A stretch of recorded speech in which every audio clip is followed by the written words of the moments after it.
Fala pessoal, sejam muito bem-vindos. Vamos agora resolver as questões da prova do IBGE de 2021, que foi organizado pelo CESP. Eu vou resolver as questões de matemática e raciocínio lógico. Vamos lá? Bom, começando, nós temos aí um gráfico, certo? E um texto. E isso aqui vai servir de base para as questões 15, 16, 17 e 18. Olha só.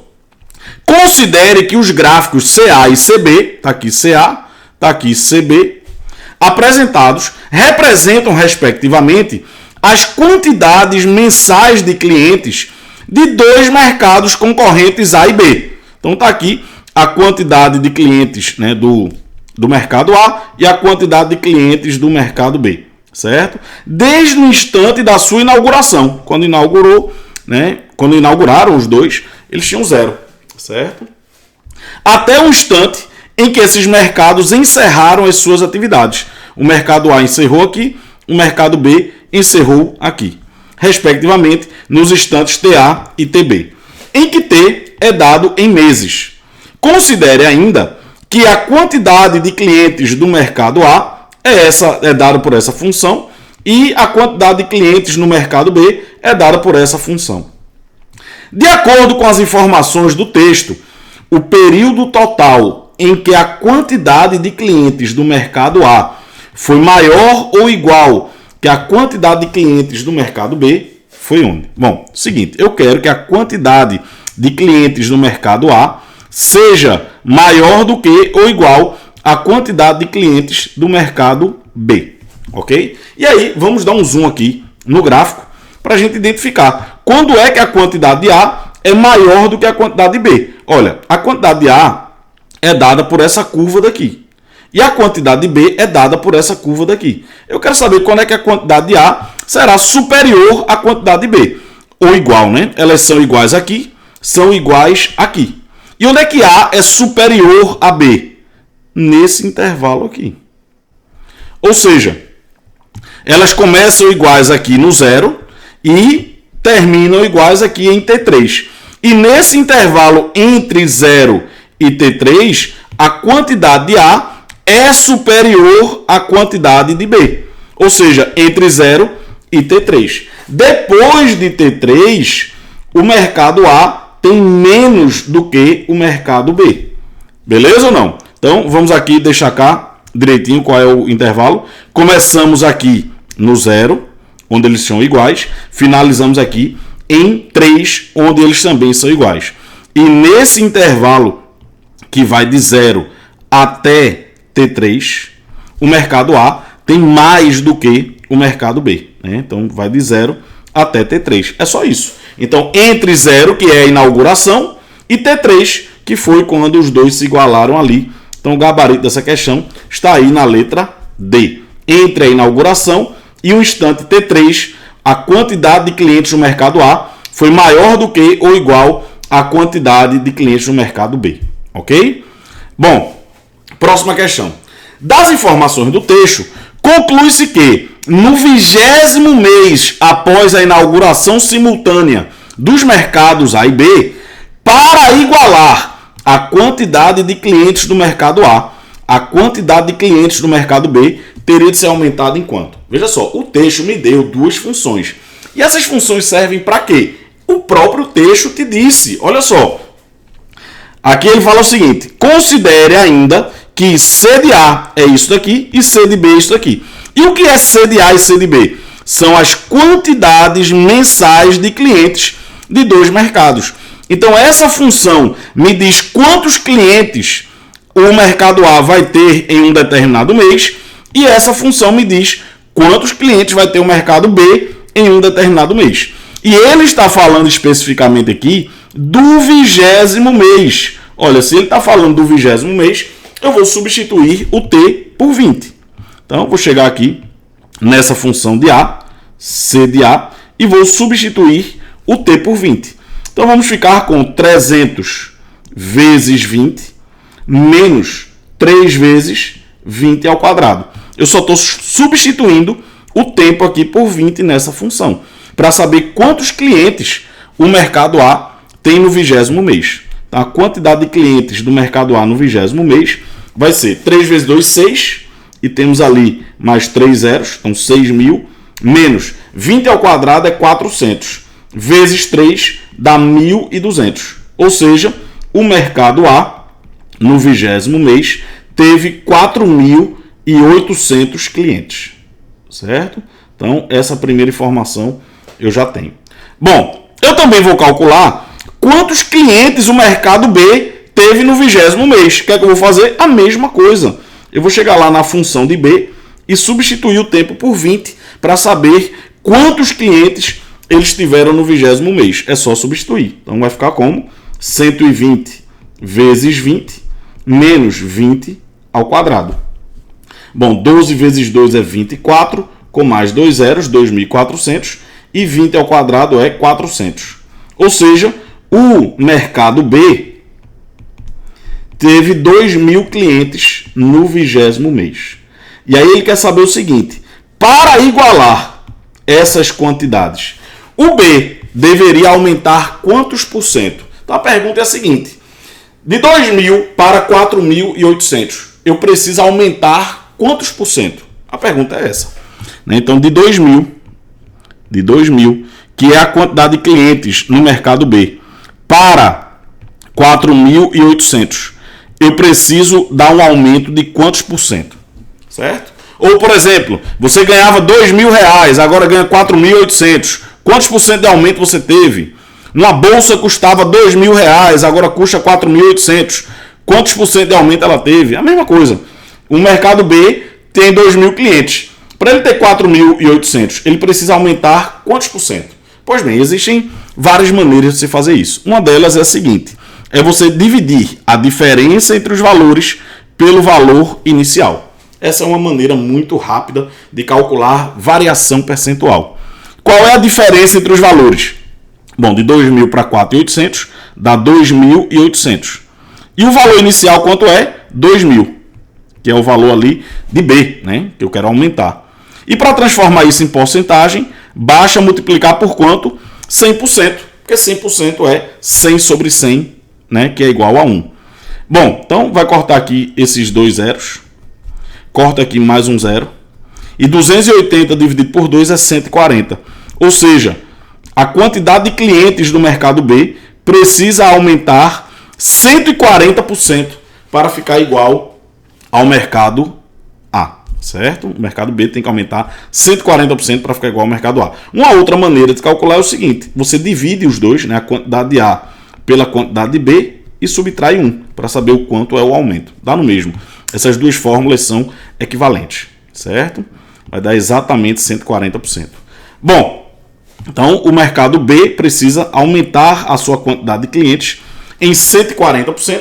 Então o gabarito está aí na letra E. Questão muito boa, porque misturou dois assuntos, né? Tanto o valor numérico de uma função como aumento percentual. Excelente questão, além da primeira questão que foi análise gráfica, né? Muito boa. Olha só. Questão 17. Considerando-se as informações do texto, é correto afirmar que, após o encerramento das atividades comerciais do mercado A, o mercado B ainda permaneceu em atividade comercial por quanto tempo? Então ele quer saber o seguinte, ó, quanto é essa diferença aqui?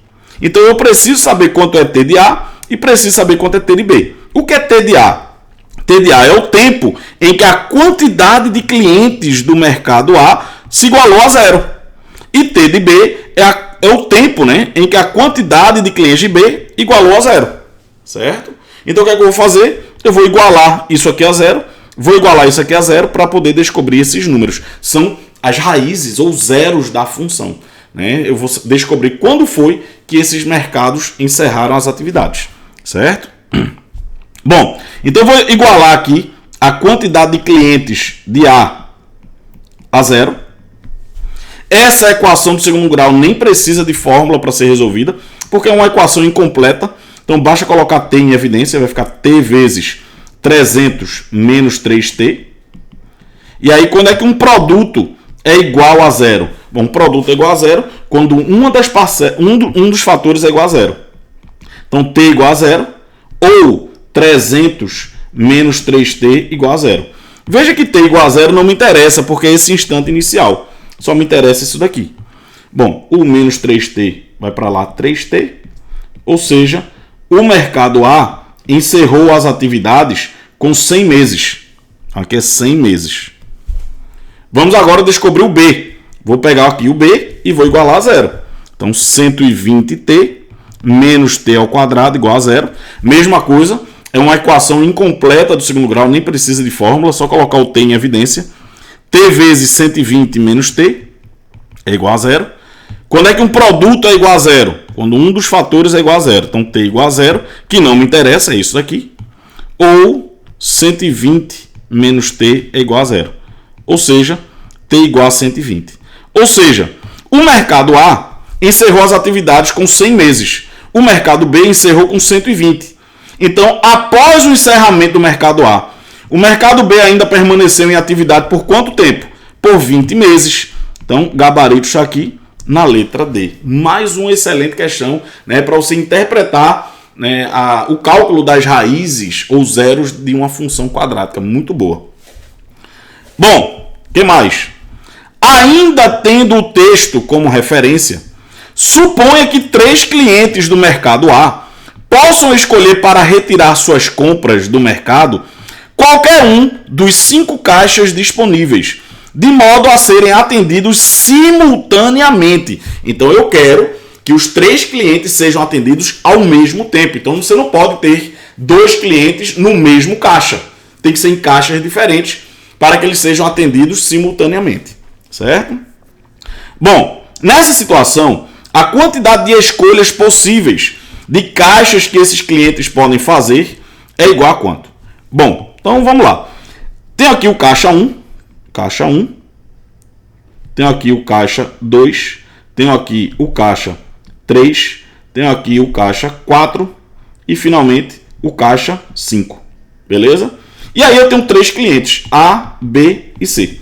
Então, o primeiro cliente, ele tem 5 opções para escolher. Ele tem 5 caixas à sua disposição. Digamos que eu tenha colocado A no caixa 2. Bom, agora eu vou escolher o caixa de B. Bom, B agora só tem 1, 2, 3, 4 opções, porque eles têm que ficar em caixas distintos para que sejam atendidos simultaneamente. Digamos que eu tenha colocado B no caixa 5.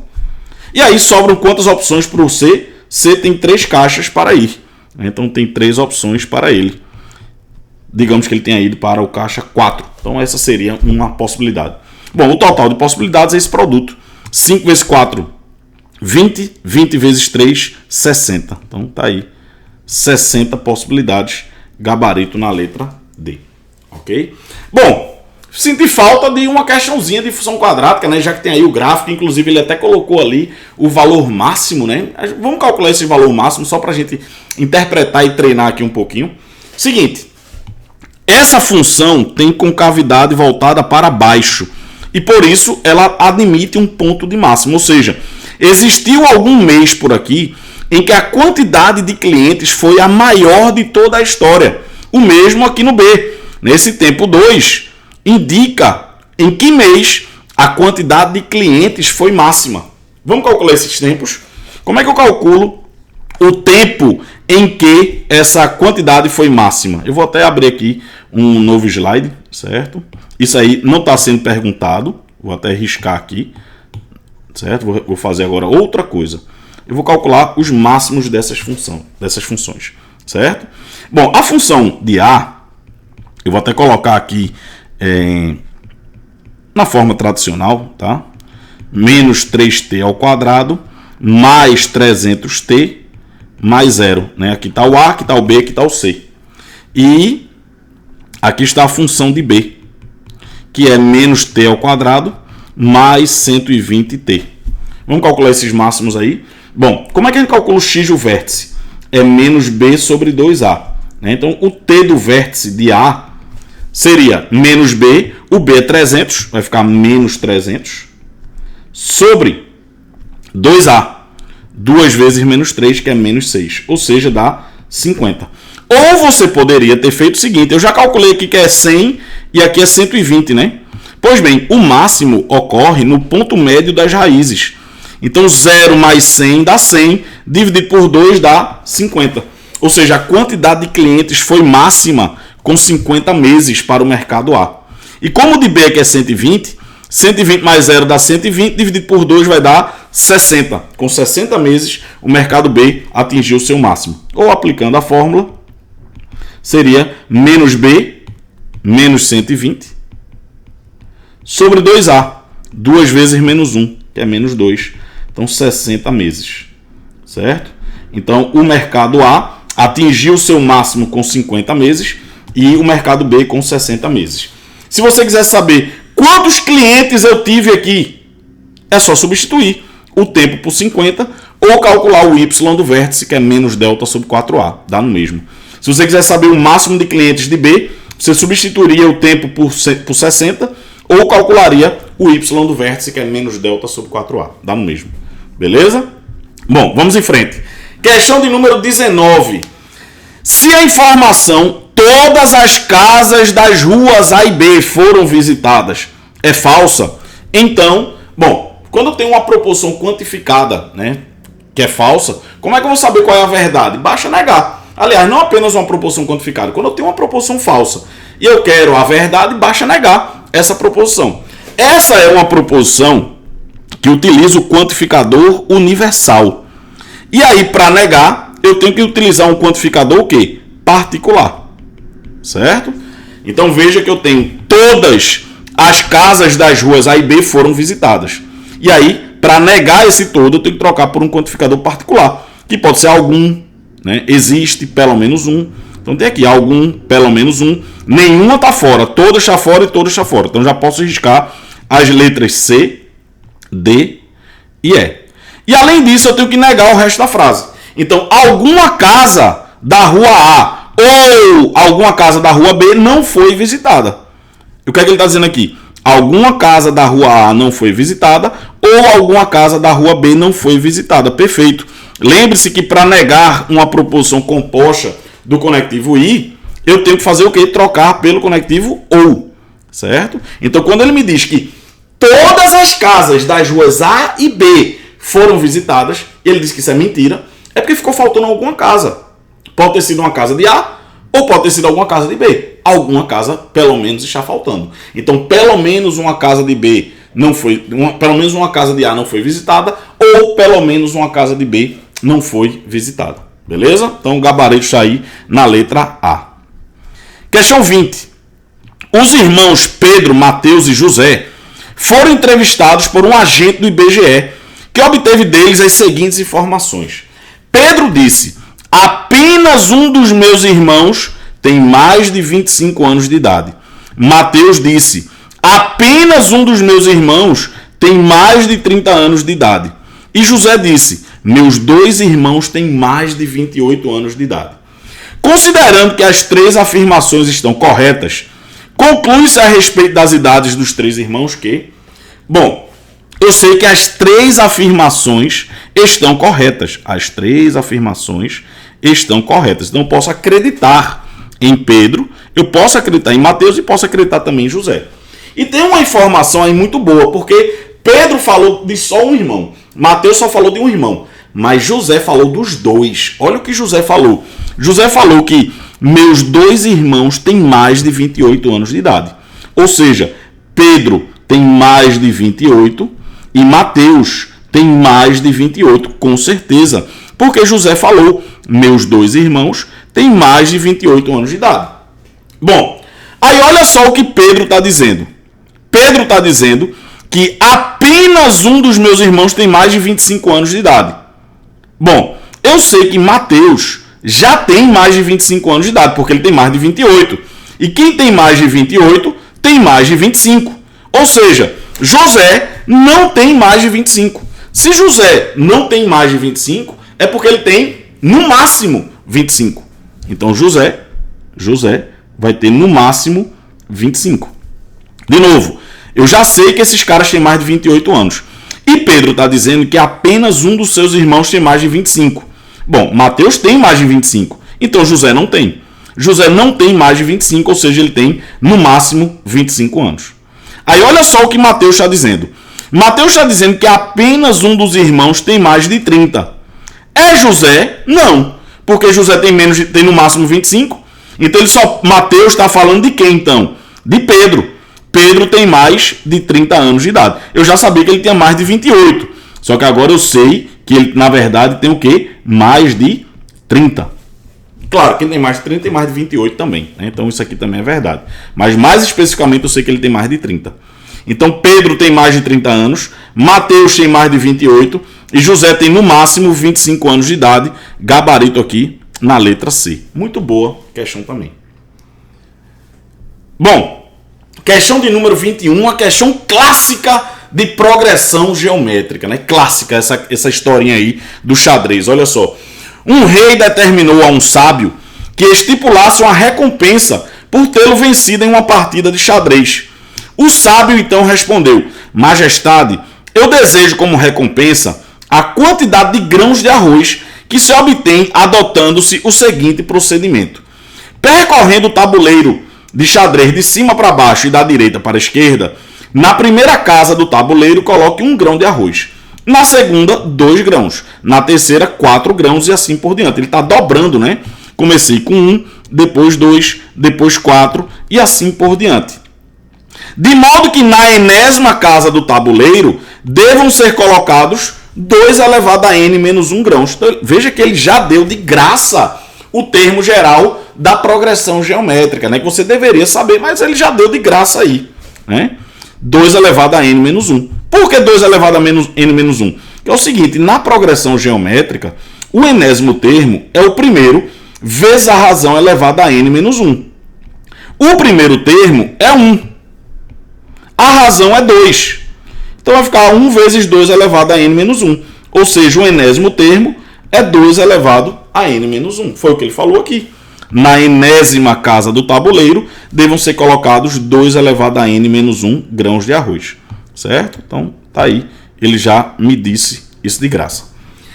Considerando-se que o tabuleiro de xadrez tenha 64 casas e que 1 quilo de arroz tenha 50 mil grãos de arroz, de modo que 1 tonelada de arroz tenha 50 milhões de grãos de arroz, é correto concluir que apenas para a 31ª casa do tabuleiro ele deverá colocar quantas toneladas de arroz?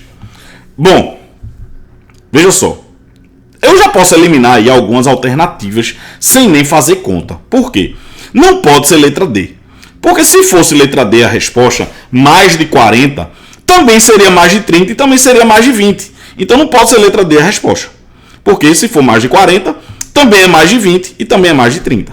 Também não pode ser letra C. Porque se é mais de 30, também é mais de 20. E aí eu teria 2 respostas. Então não pode ser letra C. Certo? Bom, também não pode ser letra E, porque se for menos de 1 tonelada de arroz, também será menos de 10. E aí, eu não posso ter 2 respostas. Eu não posso ser letra E. Então, ou vai ser letra A, ou vai ser letra B. Beleza? Bom, aí vamos lá. Ele quer saber quantas toneladas de arroz eu vou colocar na 31ª casa. Bom, eu tenho que saber quantos grãos, né? Ele falou primeiro aqui a quantidade de grãos nessas casas do xadrez. Então, eu quero calcular o 31º termo. Será 2 elevado a 31 menos 1. É isso? Ou seja, 2 elevado a 30 grãos de arroz. 2 elevado a 30 grãos de arroz. Certo? Só que eu quero converter isso para toneladas. Eu quero saber quantas toneladas tem em 2 elevado a 30 grãos de arroz, certo? Eu quero saber, basicamente, se isso é menos de 10 toneladas ou mais de 20, beleza? Bom, tem gente que ama a regra de 3, né? Aí vai fazer assim, ó, grãos de arroz, grãos e toneladas, né? Ele diz o seguinte, olha, 50 milhões de grãos corresponde a 1 tonelada. E 2 elevado a 30 a x. Né? Aí vai fazer aqui meio pelos extremos, né? 2 elevado a 30 vezes 1 é igual a 50 milhões vezes x. Ou seja, a quantidade de toneladas x é 2 elevado a 30 dividido por 50 milhões. Bom, eu não gosto muito de fazer regra de 3, tá? Eu gosto de fazer utilizando o fator de conversão que eu ensino lá nas aulas de sistemas de medidas, tá? Eu tenho 2 elevado a 30 grãos e eu quero transformar essa quantidade de grãos em toneladas. Então eu multiplico aqui pelo fator de conversão. O que é o fator de conversão? É uma fração igual a 1. É uma fração em que o numerador é igual ao denominador. Eu quero colocar grãos aqui embaixo para poder cortar grãos com grãos e quero que apareça tonelada em cima. Beleza ou não? Bom, e eu sei que uma tonelada corresponde a 50 milhões de grãos. Beleza? Bom, e aí vai cortar aqui grãos com grãos e a minha resposta sai em toneladas. Ou seja, 2 elevado a 30 dividido por 50 milhões. Ou, se você não sabe utilizar o fator de conversão, faz lá com a regra 3, sem problema nenhum. Bom, então basicamente eu tenho 2 elevado a 30 dividido por 50 milhões. 50 milhões de toneladas. Beleza ou não? Bom, aí vamos lá. 2 elevado a 10, olha só, 2 elevado a 10 é 2 vezes 2 vezes 2 vezes 2 vezes 2 vezes... É uma potência que é muito comum, é 1024. Se você não sabe, vai lá e multiplica. 2 vezes 2 vezes 2 vezes 2 vezes 2 vezes 2, vai multiplicando, você vai chegar em 1024, certo?